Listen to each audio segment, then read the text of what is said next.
ইমাম হাসান রাদিয়াল্লাহু তাআলা থানার মধ্যে বসে হঠাৎ করে বুকের মধ্যে হাতটা দিয়া দিয়েছে, বুকের মধ্যে হাত দিয়া দাঁড়ায় রয়েছে।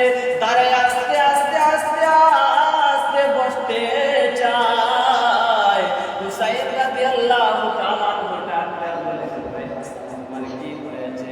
হাসান রাদিয়াল্লাহু তাআলা বলে, বাইরে আমার মনে হয় দুনিয়ার জমিনে আর থাকা হবে না।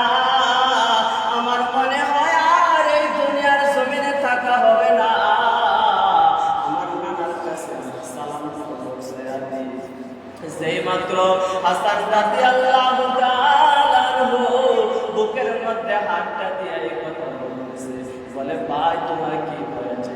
বলে, জানি না খাবারের সাথে কে জানি আমাকে জহর পান করায়া দিছে, কে জানি খাবারের সাথে আমাকে বিষ পান করায়া দিছে রে। বলে, ভাই কে পান করেছে আমাকে বলো। বলে, জানি না, জানি না। হাসান রাদিয়াল্লাহু তাআলা মুখে জহর খাবাইয়া জমিন থেকে তুলে আনছে। ও বন্ধুরে, কারবালার ইতিহাস, কারবালার ইতিহাস বলতে গেলে বলে যাতে পাইটা যায়। আল্লাহ পাক রব্বুল আলামিন তার বন্ধু নবীর আহলে বায়াতকে শুধু এই কাজগুলো করিয়েছেন একমাত্র আমাকে আপনাকে শিক্ষা দেওয়ার জন্য। হুসাইন রাদিয়াল্লাহু তাআলা আনহু ডাক দিয়া যেভাবে বলে, ভাই তুমি আমাকে ছেড়ে যেও না। বলে, ভাই আমি আর আমাকে বিদায় দে, আমারে বিদায় দে।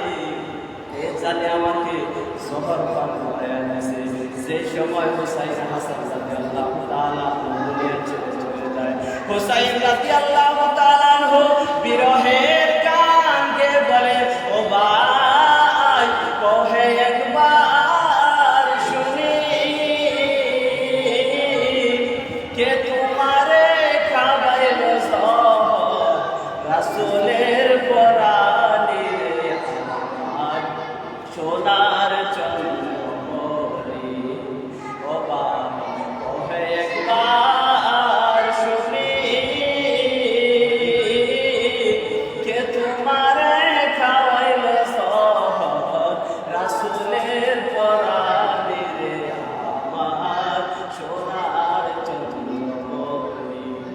ছোট ভাই কয়, ভাই ও ভাই যেও না আমায় ছেড়ে,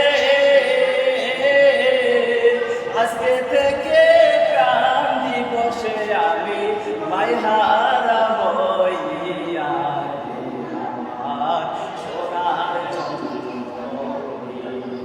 আল্লাহ বলে, জিবরাইল যাও না রে চলিয়া,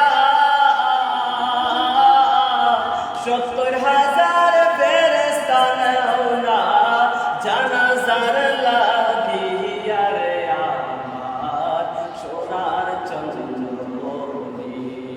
ও ভাই একবার শুনি, কে তোমারে খাওয়াইলো জহর রাসূলের পরাণে রে আমার সোনার চন্দ্রমণি। আকাশ কান্দে, বাতাস কান্দে, কান্দে দরিয়ার পানি, দুই পুত্র হারায় রে কান্দে ফাতেমা